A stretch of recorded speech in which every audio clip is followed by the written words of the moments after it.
Welcome to the City Club of Eugene's April 2nd, 2021 program, Eugene Downtown Riverfront Development Project, A River Runs Through It. This is the 27th program of our 2020-2021 programming year. My name is Joel Corin. I'm the City Club Program Chair and a past president. Support for City Club is provided by our members and sponsors. You can become a member of the City Club at our website, cityclubofeugene.org. Our programs are always available on our YouTube channel and our Facebook page, and are broadcast on public radio station KLCC 89.7 on Mondays at 7 p.m. We have both business and in-kind sponsors, including our diamond sponsors, Kaiser Permanente, University of Oregon, Peace Health, and Lane Community College, as well as generous support from the City of Eugene and Lane County. In today's program, we welcome presenters Dyke Dame, Jim Atkins, Will Dowdy, and Kurt Schultz. Biographical information on our speakers is available at our website, cityclubofeugene.org. I would like to thank Sandra Bishop for coordinating today's program. Eugene has turned his back on the Willamette River for more than 100 years. Finally, after more than a decade of planning, public process, and negotiation, the City of Eugene and private developers are taking the next steps in the Downtown Riverfront Development Project. Developers Dyke Dame and Jim Atkins of Atkins Dame Incorporated in Portland are forging ahead with ambitious plans for the former Eugene Water and Electric Board, EWEB, land on the Willamette River. The project on the West Riverbank is adjacent to the 5th Street Market District and a few minutes walk from downtown. The 16-acre former industrial site will be transformed into a neighborhood with residential and commercial uses, including housing in various price range. At the same time, locals and visitors will have easy access to Riverside Public Park. Dame and Atkins are committed to realizing the dream of a lively, dynamic neighborhood that reconnects downtown to the river. 4 speakers will describe the ongoing process. I'd like to turn the program over to the program coordinator, Sandra Bishop. Sandra? Hello, this is Sandra Bishop, longtime City Club of Eugene member. I'll be moderating today's panel. We are fortunate to have 4 dynamic speakers today to talk with us about the redevelopment of the old EWEB industrial land on the riverbank. And it's been interesting. It's been front page news for several days now. So we're gonna get the story from those who are down there in the mud and actually making things happen there. So we're fortunate to have Portland developers Dyke Dame and Jim Atkins from Atkins Dame Inc. in Portland. And joining us also is Kurt Schultz from Sarah Architects. Kurt was instrumental in the master planning for the site. And we'll also have Will Dowdy from the City of Eugene. And these folks will bring us really up to date on what's happening there. I do want to say that the EWEB operations were moved off this site in the late 1990s. I was actually still an EWEB commissioner at that time. And one of the last votes I took as an EWEB commissioner was to get the industrial use off that property. So I can take a tiny, tiny, small bit of credit for helping with this project. But, you know, the heavy lifting is coming now, and it's really happening. The city has been doing a lot of infrastructure work, which is in a couple different phases. There's a public park going in. There's also talk of redevelopment of the steam plant in a couple of years. So I just want to let you know, today's program is about the primary development. We won't have time to talk much about the park. We won't have time to talk about the steam plant. So we'll hear from 4 of our speakers today, and then we'll have plenty of time for Q&A. So I want to kick it off by turning it over to Will Dowdy from City of Eugene. Will is the co-director of community development for the city, and Will's been immersed in this project from day one. So take it away, Will. Thank you, Sandra, and thank you for to the City Club for this opportunity to talk about this project. And apparently, Sandra, thank you also for your role in helping to make this project happen. This is certainly a large project, a community project, and there are a lot of hands that have been involved in one aspect or another along the way. I'm part of a large team of people across the city organization who are working on it in one role or another, and it's been a real pleasure to be involved in this. I have a couple of slides that I'd like to share. Nothing very complicated, but hopefully something that's nice to look at. So let's see, can you see my screen? I can. Okay, thank you. The let's see, I need to figure out if I think I'm gonna stop sharing like that and just share the PowerPoint picture. So sorry about that, a little adjustment there. Okay, this is a picture of Eugene, or at least part of it, looking from the southwest towards the northeast, and hopefully you see some recognizable landmarks in it. And when I think about this project, and I think about the work that we're doing on the riverfront, one of the things that comes to mind is a conversation I had with actually with a reporter a couple of years back. And we were talking about the riverfront, and we were talking about the changes over time of this location. And the reporter asked, so are you telling me that Eugene was poorly planned? And was this a problem with the way that we've organized our city? That we had this site that's a gem that's gone through this whole history, and that we've never captured this before. And my response is that no, this what Eugene is going through right now is a story that's been told in cities all over the world over the last 50 years, and especially over the last couple of decades. And if you look at headlines from around the world, you see story after story of a city that's rediscovered its water. And part of that is that almost every city on the planet has a connection to water because of the role that water plays in life and transportation and industry and all sorts of other things. And what you find in city after city is this that the city is where it is because of the water. And then when the city grew and developed over the last few hundred years, the uses that really congregated around the river were not the ones that were pleasant to live around, and not the ones that were pleasant to do most of your business around. And so the cities all gravitated away from that water.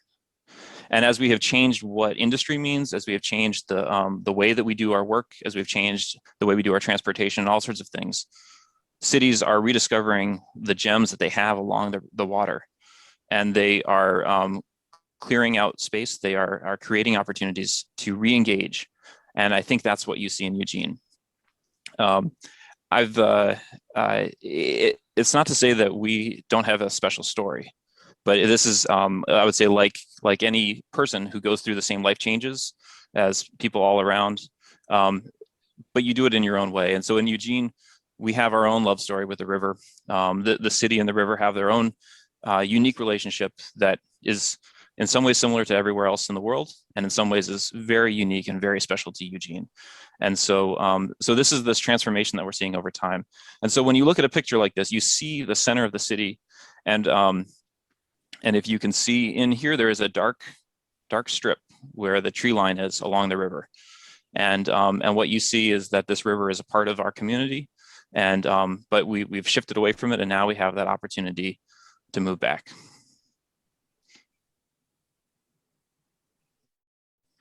This is another shot of the and you can see this is a couple of years ago, but you sweeping move the concrete buildings that are downtown, and you can see river running through it. Yes, you can see the empty space. And what you notice when you look at a picture like this is that that you see that gap, and you see the opportunity we have to bring the lifeblood of the city back into connection with the river. And and the opportunity for both the river and the city to benefit from that, and the opportunity for more people to have more access to the river. And that's really what this whole project is about. We put a number of different dates on when this project started. I've heard people say that we've been doing this for 20 years. I like to go back to what I've heard described as some of the first conversations, which are more than 30 years ago, that there was a conversation about, can we re-engage with the river on this site? And what I like about that, using that date as the reference point, is that there are a number of people who are working on this project, whether they're city staff, architects or engineers, people who are out on the site putting in the concrete for the roads or the park, and actually moving the dirt with their hands. There's a number of people in all of these different aspects and roles of the city who were born after the time when this community said, let's re-engage this and let's do this work. And I think it's fascinating to think of to put this project in a generational time frame, and to think about the people who were involved in getting this conversation going, the people who are working on it now, and the legacy that this has for the future, and the people who are not born yet, who will enjoy this site and enjoy this connection between downtown and the river. And so that's a big sweeping place to start. I think it's always valuable to start with that kind of perspective, because that's really the project that's at hand. You may know some of the more recent history, which is that about 10 years ago, eWeb, who owned the property, they commissioned a master plan for the site. And that master plan was a big project, a significant project that involved a lot of community voices, a lot of time and attention and professional insight went into that project. And that master plan set a direction for this site that will last for 100 years or more. The groundwork that was laid in that, they looked at a variety of different options, different ways to use the property. In my work, I've come to take it as granted that the plan was for this to be an extension of downtown, a downtown neighborhood. But they looked at sites of kind of a commercial campus and others, a wide variety of uses, to think what is the right fit for this location? Should this be a large institution? Should this be what is the right thing? And they ultimately settled on this idea for the downtown experience, to have a combination of housing and jobs and retail, park space along the river, and that has formed the direction that we're going through now. The city has been working with eWeb all along to make this vision a reality, and we stepped into a more proactive role in the last few years to be the main implementer of achieving this vision. So we as the city, we purchased the property. We've entered into an agreement with Atkins to bring the buildings in and to make this to form the partnership that will see this project through. And we've also started to do the work to make the project ready, make this land ready for more development. And so a lot of that has been building infrastructure. This is a shot. This is looking north from pretty much right over the railroad tracks. And what you can see here, you can see the existing 4th Avenue running across this picture. Of course, this is the viaduct and onto Coburg Road. And you can see Mill Street, which exists up here, extending down to the site. This is a new extension of Mill Street. And this is a new extension of 5th Avenue that runs across. And you can see the way that the streets of the city are coming into this site and creating new urban blocks that can be built on. And so these urban blocks will include access to the Riverfront Park. They will include the steam plant that Sandra mentioned. It'll include a city project or a city partnership project to build affordable housing. And it will include space for all of the work that Atkins Dame is going to do in this project. And so that's my kind of introduction, I guess, to the topic, and I'll pass it back. Thank you. Thank you very much. Really appreciate all the work that Will and other city staff people have been doing to keep this project on track. There are so many parts and pieces of it. And I want to introduce next one of our speakers, Dyke Dame. And I first met Dyke when he was working with an old partner, Homer Williams and Dave. And they had a vision for this site. And I have to say, Dyke is one of the people that has the most staying power. There have been a lot of false starts on this development. There have been development rights given to other groups and things. And Dame has waited very carefully, just, knowing that sometimes a community has to go through a lot of process to get where they need to be to actually make something happen. So Dyke's the kind of person that knows how to make something happen. He's lived in the Northwest. He, for most of his life, University of Idaho education, resident of Oregon since 1960. He's got more than 50 years or nearly 50 years experience working in development. And he's worked on all sorts of projects that have really transformed urban areas. So I want to turn it over to Dyke, and there are some slides playing, and later on we will, this is for radio as well as audio. So, those on radio will describe the slides later. So Dyke, take it away. Well, great job, Will. You did a really terrific job of describing this.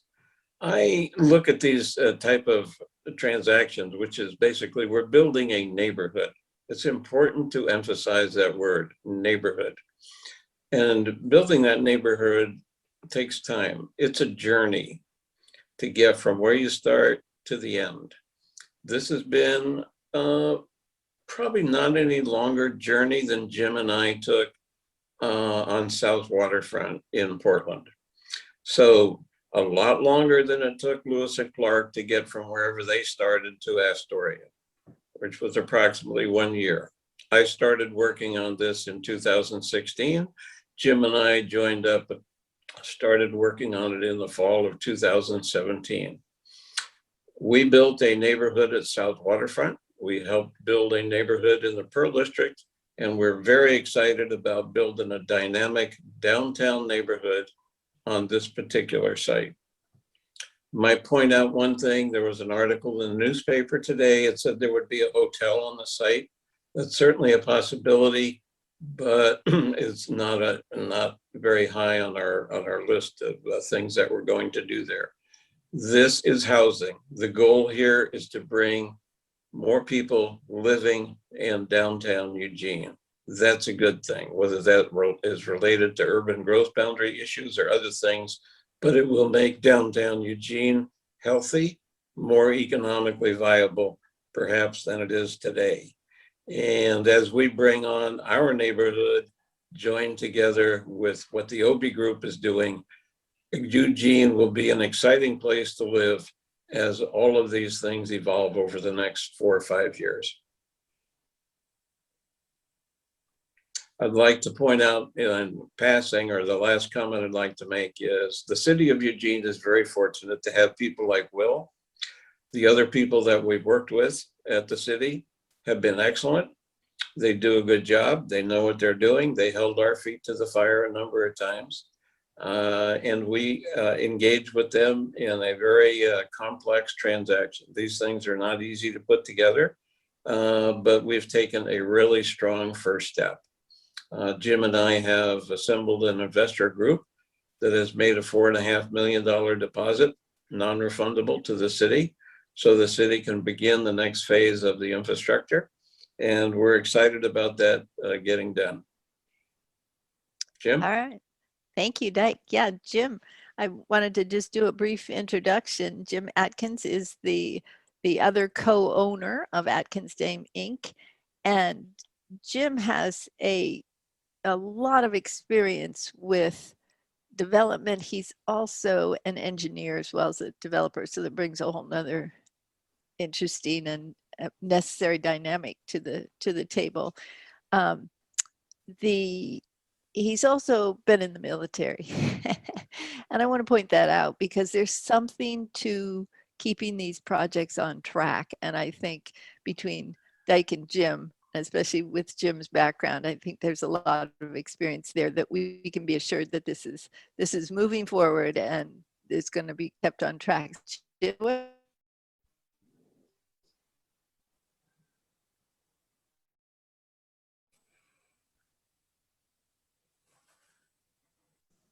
There we go. And Will, a great presentation. I concur with Dyke, and hats off to you and the staff. We've worked on these urban neighborhood projects in other cities, and I would say the staff at Eugene is as passionate about their city and the future and the planning of these types of neighborhoods as anyone. Really, hats off to you and the rest of the staff. You made the comment these are urban blocks, and I would concur with that. We look at these as building blocks to build a neighborhood. And again, to reemphasize what Dyke said, we focus on the neighborhood first, and there's challenges to getting the neighborhood right, whether it's infrastructure, environmental remediation, other adjacent projects like parks and railroad crossings. But that leads to the potential then to develop great housing. And that's why we engaged with Sarah Architects. Sarah Architects are first and foremost, I think, terrific architects and design great housing and great buildings, but also have the ability to step back and look at this holistically. And how do you knit these pieces together to create a great neighborhood? This is a once in a lifetime opportunity, truly. This site, because of Eugene's unique history, as Will pointed out, has been a series of industrial uses dating back to the 1880s. Those weren't always very conducive with housing, whether it was the tannery on the site, the various mill races. So the site is really evolving, and this neighborhood's going to evolve. And I'll turn it over to Kurt with that and let Kurt explain much better than I could as an engineer. I'll turn over to an architect to let an architect talk about the architecture. Go ahead, Right. Kurt. Thank you, Jim. Yeah, I'm Kurt Schultz. I'm a principal with Sarah Architects in Portland, Oregon. And I actually grew up in Eugene. I'm a Churchill High grad and a U of O grad. So it's really a privilege to be able to be working on such an amazing project here in Eugene, in my hometown. So we've really been enjoying our work so far and working with Will and his team. So Sarah Architects, we're based in Portland. We've done a number of projects in Eugene, including the Tate Condominiums, a residential project a number of years ago. And we most recently completed the Herb Memorial Union renovation and expansion at the University of Oregon campus a few years ago. So the first thing I wanted to do was describe the master planning process, where the master plan adjustments to the 2010 master plan were approved by City Council in 2018, and then describe what's been happening since that was approved. So when Dyke and Jim and I first came onto the project and our team, we saw the 2010 master plan that had been created by EWEB and many community stakeholders. There was a lot of good work and a lot of really thoughtful analysis that went into that 2010 master plan, which is here on the screen. The only thing that we noticed from the 2010 master plan that we wanted to tweak is, I'm going to go back to the cover slide where you can see it more clearly. There was, in the 2010 master plan, there was this kind of old shed building called the EWEB Ops building that was going to remain in place. And you can see here's Fifth Avenue and the Fifth Street Market. This building is almost kind of a barrier to being able to stitch the grid of downtown to the waterfront. And our team really thought it was important to make an even stronger connection between the downtown and the river and knit the two together, which has always been the goal. So this was actually a chalk drawing that an urban designer in my office named Martin drew early on that really captured what we were trying to do. And our idea, along with Dyke and Jim, was to actually take Fifth Avenue and bring it straight to the river. So we don't have any kind of roundabout circulation to get to the river, and really stitch the grid of the city to the river itself. And just that one simple move of extending Fifth Avenue to the Willamette River has been driving all the tweaks we made to the master plan. as Sandra well knows, being on the board at eWeb, this is a really complicated site with a lot of easements and utilities and infrastructure already on the site. So we began by kind of analyzing where all that stuff was on the property. And so when you see the things that can't be moved, like transmission lines and sewer lines, we're left with these white areas that can be buildable areas, but still this doesn't show any streets knitting its way through the property. I also wanted to mention the steam plant. We are not the development team doing the steam plant, so that is not part of our development proposal, but we're in communication with that team and want to make sure that we coordinate with each other. So then when we add the street grid in, we came up with this updated parcel plan from the 2010 master plan that takes Fifth Avenue and the Fifth Street Market, turns that into both a vehicular and pedestrian corridor that extends all the way to the river in a very simple manner. We also then extended Mill Street, created a new street called Annie Mims along the railroad track, and extended Ferry Street as well. So we basically created 10 parcels, 1, 2, 3, 4, 5, 6, 7, 8, 9, and 10 parcels that we've been looking at redeveloping. But really, the Fifth Avenue corridor and even the Riverfront Park and Plaza is the backbone of the master plan. So right now, the city of Eugene is actually in the process of building the new Riverfront Park, and will soon be in the process of designing and building what we're calling the Riverfront Plaza. That's the area just to the west of the pedestrian corridor along the new park. They're also now building the extension of Fifth Avenue. That's really the public drivers and the public amenities that's really the heart of the entire project. All the buildings are in the original master plan are a combination of 4-story mixed-use residential apartment buildings, a restaurant as an anchor right along the waterfront, and then also the original master plan called for a number of for sale townhouses on a lot of the parcels. We also have looked at, what's going to be the character of the new buildings in this master plan. We've been inspired by the community design principles that were created by the city of Eugene to really evoke a sense of place, connect to the river, and create very active streetscape and buildings that are built to last, not cheap buildings that are not going to last for a lifetime. These are just a number of 4 to 7-story buildings that our office has completed up in the Portland area. Most of our housing is all urban housing on infill properties that really are mixed-use buildings that have retail on the ground floor to activate the street level and use quality materials, whether they're brick or other siding materials, but buildings that have character and create really dynamic and neighborhood and community streets. Also, where we have residential at the ground floor in any of these buildings, whether it be a townhouse or a mixed-use building, if it is residential on the street, we will always have stoops and raised stoops, 2 entries that really create a really wonderful experience as you're walking along those residential areas. It's almost like Brooklyn or Greenwich Village in New York, where you have stairs leading up to a stoop.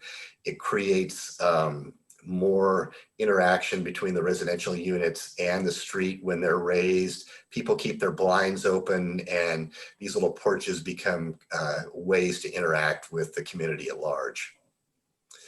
So these are some drawings we showed City Council in 2018. So this is Fifth Avenue looking east currently, where you have the railroad crossing and you can see the viaduct in the background. Our big idea was to extend Fifth Avenue all the way to the river. So here's still the rail crossing. You're standing in the same location, but now you see a 4 to 6 story building located on what we're calling Parcel 3, which will be a mixed use residential building with ground floor retail. And you also can see a bit of a retail building that will be on Parcel 6. And then finally, the viaduct and Fifth Avenue will continue under the viaduct all the way to the river. As you get closer to the river, now under the viaduct, and we're between Ferry Street and River. So we have a 4 to 6 story building where Parcel 7 is drawn now. We have some 3 story townhouses also lining Fifth Avenue. And then once we get past Ferry Street where my cursor is, that becomes pedestrian only all the way to the river. And there will be an anchor restaurant on Parcel 8 right along the riverfront itself. Once you get to the river and you're looking south, you can see this is the new Waterfront Riverfront Park the City of Eugene is building. And then they'll also be building this new Waterfront Plaza soon. This is a restaurant that anchors that Fifth Avenue to the City of Eugene Park. And then finally, the new residential buildings that we're building in the background that really will be stepping down in scale. We're going to be putting the tallest buildings back closer to the railroad tracks along Annie Mims, and then let all the buildings and all the new residential buildings cascade down in scale to the river. Finally, there you can see the steam plant that will be the south anchor of the property. This is what the property looked like when we made the city council presentation. This is the building that was the ops building that I said was blocking the connection of Fifth Avenue, and we were proposing that to be demolished along with this other EWEB building. So this is the vision that we had for what it would look like when you get to the riverfront. Fifth Avenue connects to the river. You connect to the new Riverfront Park. The new Riverfront Plaza will be happening here relatively soon. We're now past the viaduct, so this is a 4 story building or taller along Parcel 7 that will be residential with some ground floor retail, a restaurant anchoring and spilling out into the park, and then the new residential buildings cascading down to the waterfront over on to the south side of the plaza. So what was approved by 2018 by City Council is what I would describe, I'm going to go back to this slide now. I would describe this as the minimum density option. The City Council also approved in 2019 a maximum density option. So the minimum density option on the site is a little more than 400, I would say, residential units. Maybe 420 is the minimum number that Jim and Dyke must build. There's also a cap on what the maximum number of residential units are, and that's about 1,200 units. As we're moving forward, so basically City Council gave us these brackets of a minimum and a maximum. My best guess is we're going to end up somewhere in the middle of that minimum and maximum. I don't think we're going to get all the way up to 1,200, but we'll be more than the 400 unit minimum. Also, since City Council approved both of those actions, as Will was saying, the infrastructure is now going in by the city. So this is looking east from a drone shot. So this is actually Fifth Avenue now that connects all the way to the river. This is Mill Street, which is going to be the vehicular gateway into this whole district off of 4th Avenue. And then these are the existing EWEB buildings. But this is really a nice straight line from the 5th Street Market now all the way to the river. And the city is putting in not only all the sidewalks and the roads, they're putting in the infrastructure and the utilities that also become the backbone for all the new parcels that are going to be built.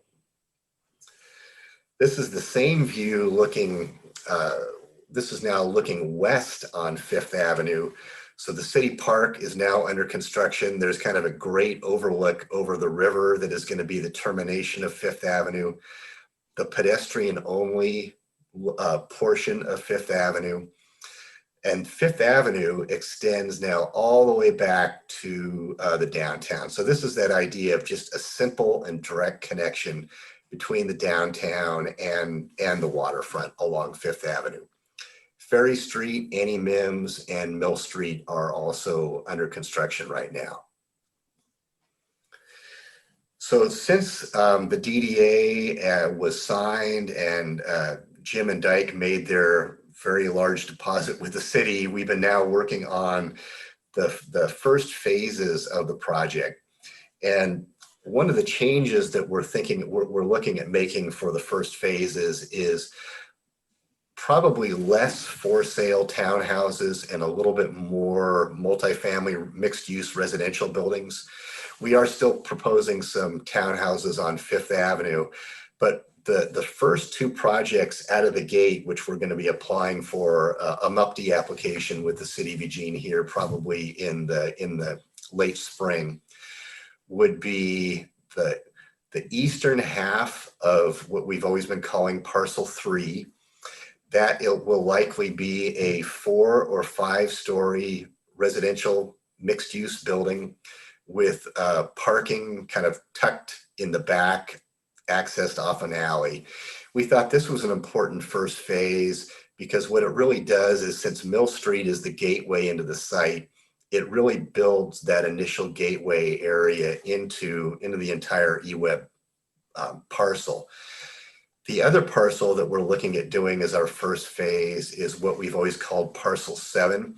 Parcel 7 actually lives, the majority of Parcel 7 lives on the east side of the viaduct, but it also lives under the viaduct and a small portion on the west side of the viaduct. We'll be designing this entire parcel also as part of our first phase.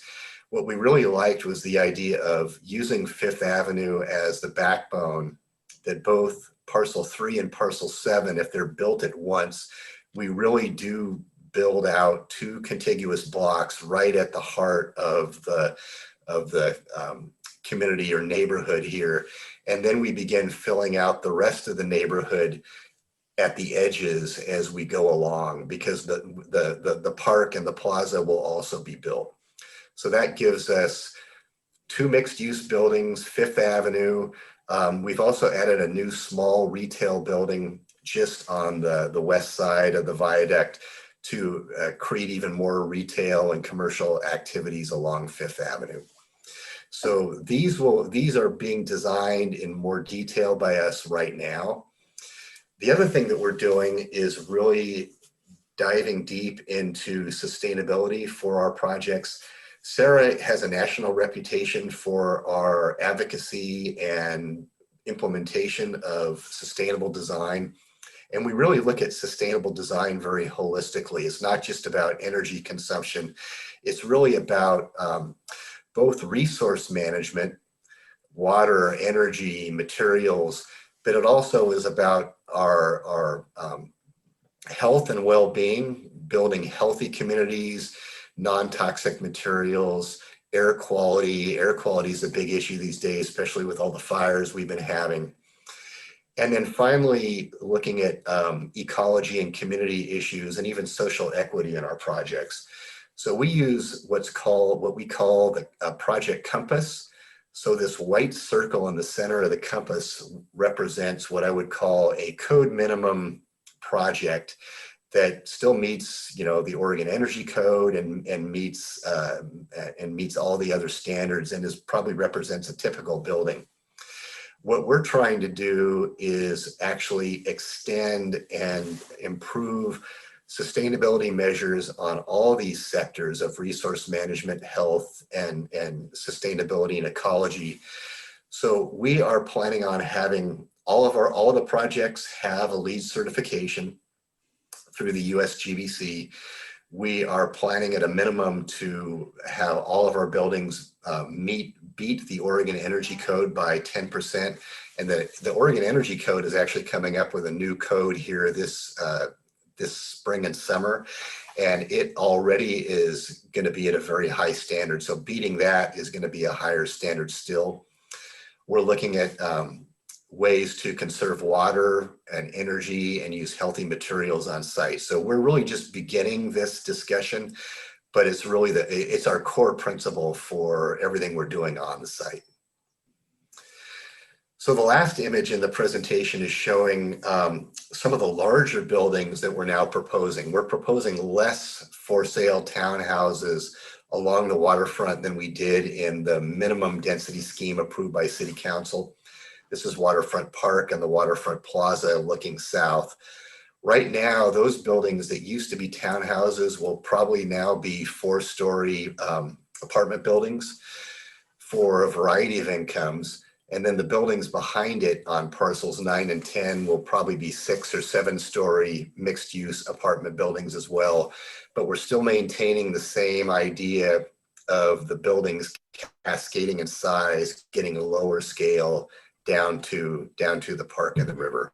And which is the first phase, just on the other side of the viaduct. So again, we wanted to build buildings on both sides of the first phase.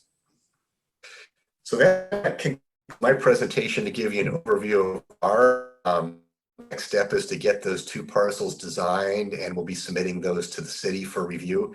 And they'll be going in for building permits in the summer, and hopefully we'll be starting our first site work of both of those buildings at the very end of this year. Great. Thank you, Kurt. That was a wonderful overview, and I appreciate you describing the images so carefully for our radio listening audience. And this will also show up as a video later on the City Club of Eugene YouTube channel, and also on the City Club of Eugene website. You can get a link to it. So would like to just go into the question and answer period here. And we will, if you could stop the screen sharing, that'll help us to manage the questions here. We have a couple of City Club members that have a question. And so please, since we have 4 speakers, if you know who you'd like to answer the question, go ahead with that. But otherwise, the speakers can decide who can best answer. So Joel Corin, did you have a question? Yes, I did. The plans look fantastic. It really, when it's completed and in conjunction with what's happening at 5th Street, I think it's very exciting about what's happening in Eugene. The main question I have is, what will be done to, if anything, to minimize the noise of the trains that are right there? I can answer some of that, and then the development team can comment further. From a larger standpoint, the city has been working on a quiet zone for the railroad track, which is a designation that removes the requirement from that the trains have now to blow their horns. And so currently they're obligated to blow their horns as they pass through the series of at-grade crossings with our city streets. When we finish improving all of those intersections and bring them up to a higher safety level, the railroad will remove that requirement for each train that passes through. And so that will be the largest amount of noise will no longer be a requirement for trains that pass through the city. And that's not just in this area, but that's the intent is for that to be across the entire city eventually. Thank you. Thank you. That's a very thorough answer. Well, I appreciate that. I have a question that was submitted earlier about the housing. There's some contention in Eugene that the development around 5th Street is only for the very wealthy, and what's going to happen on the riverfront. Is it only going to be housing that is so expensive that it's only available to the very, very well-to-do, and are we really building an exclusive neighborhood? And so I'd like to have the developers address that if they could. Thank you. You want to start, Dyke? Yeah, well, the city has set aside a portion of the property for an affordable housing project. And the city will assist whatever affordable housing developer, not ourselves, that's not what we do. We'll assist them, I'm sure, with some financial assistance in order to make that happen. Most affordable housing projects are at 80% of median family income. Some drop as low as 30%. I'm not sure exactly what the city's goal is in that regard, but I do think it's important to reemphasize that some of the land is being set aside for that purpose. Thank you. I think I would just point out one of the things that we try to do in our projects is develop a diversity of units and very efficient units. And I think Sarah has again done a lot of housing, and there's ways to bring very efficient, very livable spaces to market at an affordable price point. There's obviously a conflicting, as Kurt mentioned, we're going to be exceeding the energy code, building to a high architectural standard, and those things do come with a cost. So there's a bit of a balancing act there that we have to try to find. But overall, I think you have to also keep in mind that as we build out these houses, that's adding more housing stock to Eugene overall, and just will take pressure off the market in general. Mm-hmm. Kurt or Will, did you have a? I think the last thing I was going to add is we're looking at each building individually based on its location, and I think there's going to be a mixture of what I would call workforce housing, multifamily housing development on some of the parcels, and some of the parcels might be at more upper income levels. But what we're really trying to do, even within the market rate housing, is make sure that we actually have both units and buildings, which would include the affordable housing project, that will be able to serve the needs of as many income types as we possibly can.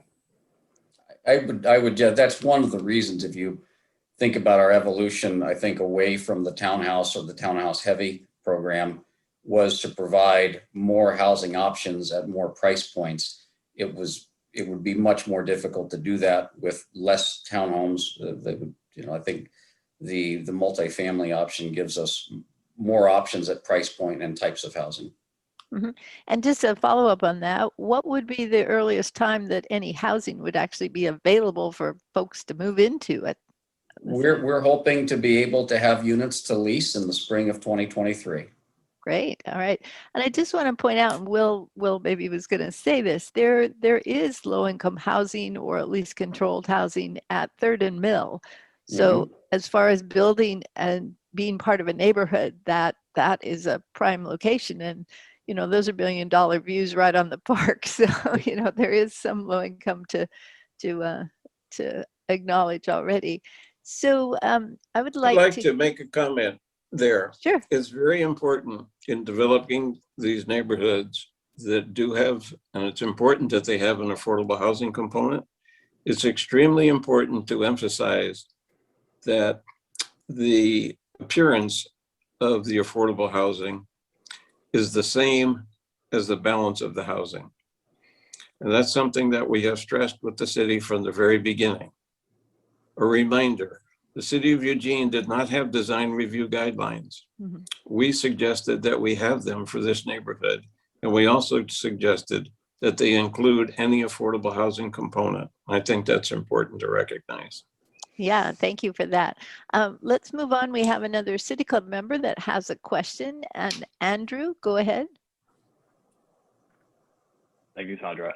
As a native New Englander, I watched as the central artery of Boston was torn down during the Big Dig, and we tried to stitch together the fabric of Beantown. And even after that, that elevated highway was knocked down, it was hard to get people to actually walk through that old territory. It was almost as if there was a force field there. And so obviously the stuff that you're building right on the river is an amazing draw. But what are you thinking about in terms of actually that sort of intermediate space, getting people to go under that overpass? Is there anything we can do in that space in particular to make sure that these two places are connected by sufficient foot traffic so that people feel comfortable and confident with that short walk? Thanks very much. All right. Well, I can start. Let me make one comment, and then Kurt can jump in. We faced a similar challenge in the Pearl District, and in that case, if you recall, there was a Lovejoy viaduct. In that case, we did have the opportunity to lower that down to grade, and it became Lovejoy Street. So we removed that obstacle, because you're absolutely right. We've looked at this, and I think one of the retail changes we just recently made is an effort to mitigate that, and we have some other ideas for the underside of that bridge, which is fortunately narrow. Right. Yeah. What I was going to say is, on the waterfront, we have the park, which is obviously going to be an attractor, but that's not going to get someone to walk necessarily the 3 blocks. So we're trying to do as much retail concentration just to the west of the viaduct as we can along Fifth Avenue. And then we're looking at ways to really enhance the pedestrian experience going under the viaduct. So we're looking at different lighting options. We're looking at artwork options. We're looking at landscaping options. Do we have it all figured out yet? No, but that was probably one of the first things we put a marker on, even in 2017, is we've got to spend some money under that viaduct and make that a really great connector and not a barrier. And that is, if you went to our development agreement, DDA, the purchase and sale agreement we have with the city, they commit to build this on the north side, Fifth, under the viaduct, out called viaduct open space. Now that's to be determined, and we're trying to find what the best answer is there. Something that probably provides some parking, but also provides some hardscape public community space. It would be privately owned, privately maintained, but with a public easement over it. So working on all those questions, and what can you do under the viaduct, such as things with lights and painting and artwork, to try to make that experience more seamless. Thank you. We just have a few minutes left, so I'd like to throw this out to Dyke. This is and Jim, certainly others, join in, gang up on him a little bit if he doesn't say the right thing here.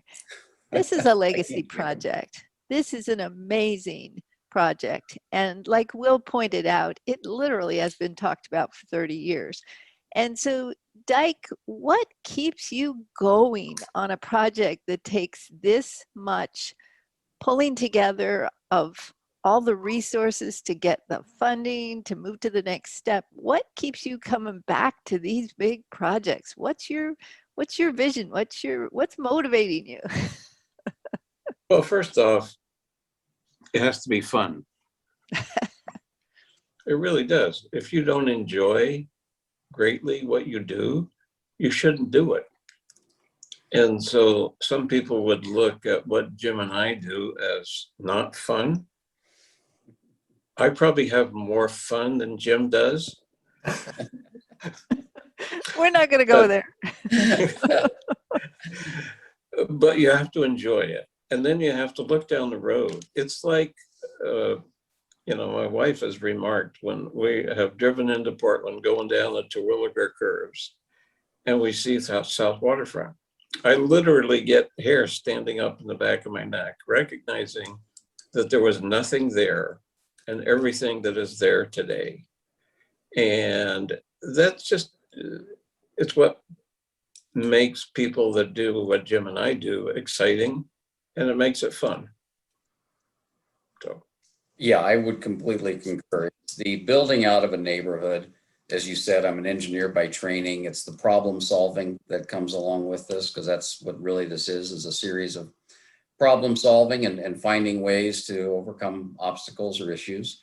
So that's and seeing when you're done that there's a neighborhood there that didn't exist before. And that's fun. Mm-hmm. All right. Well, thank you. So want to end the program, and please would the speakers stay on, but we're going to end the recording for it. But I want to really thank you all for taking time today. Dyke Dame, James L. Atkins are the co-owners of Atkins Dame Inc., and Kurt Schultz from Sarah Architects, and Will Dowdy from City of Eugene. For all of us that want more information, Will is here. He's available. He's the go-to man to get more details on this project. We, in a short program like this, you just don't have time to go into all the aspects. So Will's here as a resource for us. So thank the four of you very much for, taking time today to be part of this program. And with that, we'll end today's City Club program. Thank you. Thank you, Thank Sandra. you. Thank you. This has been our April 2nd, 2021 program, Eugene Downtown Riverfront Development Project, A River Runs Through It. Before we conclude, I'd like to recognize our diamond sponsors. Kaiser Permanente exists to provide high quality, affordable health care services and to improve the health of our members, the communities we serve. More information at www.kp.org. Support also comes from the University of Oregon. Since 1876, the UO has helped Oregonians question critically, think logically, reason effectively, communicate clearly, and act creatively, live ethically. For more information, go to uoregon.edu. Peace Health is proud to serve Eugene, Lane County, and beyond. As your hometown healthcare partner for more than 80 years, our mission is to keep you and your family healthy. Learn more at peacehealth.org. And Lane Community College transforms lives through learning. LCC provides comprehensive, accessible, high-quality educational opportunities that promote student success. For more information, visit lanecc.edu. I would also like to acknowledge our gold sponsors, Emergency Veterinary Hospital, Sacred Earth Botanicals, and Network Charter School. Before we thank our speakers, I have a few quick announcements. Thank you to our in-kind sponsors, KRVM 91.9 Radio, PacInfo and Simplified Computing LLC, and Dotson Photography. And a special thank you to public radio station KLCC FM 89.7 for airing our City Club programs on Monday at 7 p.m. Our programs are always available on our YouTube channel and Facebook page. If you are a City Club of Eugene member, you can ask a question at future tapings of our programs. If you are not yet a member, you can join and then participate. More information at our website, cityclubofeugene.org. Next week, our program will be a candidate forum on changes in the Eugene 4J School Board, a candidate forum. We will host candidates Tom DiLiberto, Judy Newman, Brian Costa, Maya Rabasa, Laurel O'Rourke, and Harry Sanger. More details and information can be found at our website. Now I would like to thank today's speakers for a great program, Dyke Dame, Jim Atkins, Will Dowdy, and Kurt Schultz. This concludes today's program. Be well, stay safe. We'll see you next week.